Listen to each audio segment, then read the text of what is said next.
مزید اس طرح کی ویڈیوز کو دیکھنے کے لیے ہمارا channel basic Urdu grammar subscribe کریں۔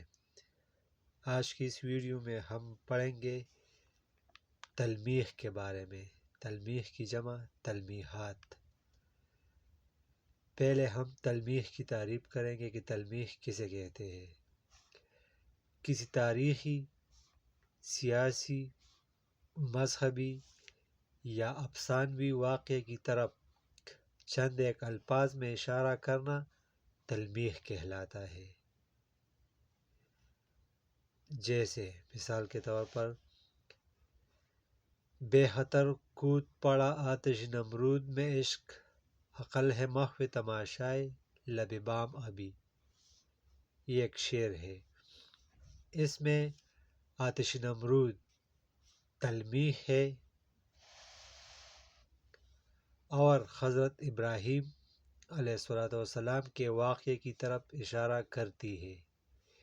اس تلمیح سے پورا واقعہ ذہن میں تازہ ہو جاتا ہے۔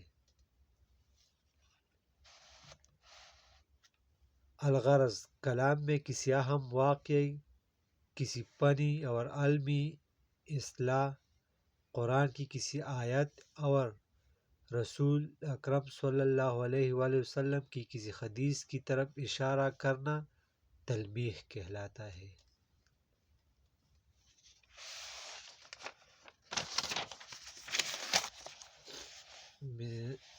مثال کے طور پر ہم دو تلمیحات کے بارے میں پڑھیں گے۔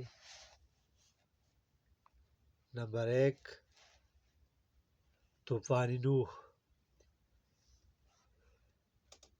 حضرت نوح علیہ السلام نے اپنی قوم کی اصلاح کی بہت کوشش کی مگر وہ راہ راست پر نہ آئی۔ آخر تنگ آ کر انہوں نے اس کے لیے بد دعا کی۔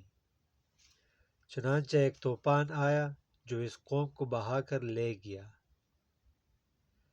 جبکہ حضرت نوح علیہ السلام اور ان پر ایمان لانے والے چند مسلمان ایک کشتی میں سوار تھے جو محفوظ رہی۔ اس تلمیح سے ہمیں اس پورے واقعے کی طرف اشارہ ملتا ہے، طوفان نوح سے۔ دوسرا تلمیح ہے کوہ طور یا طور سینا۔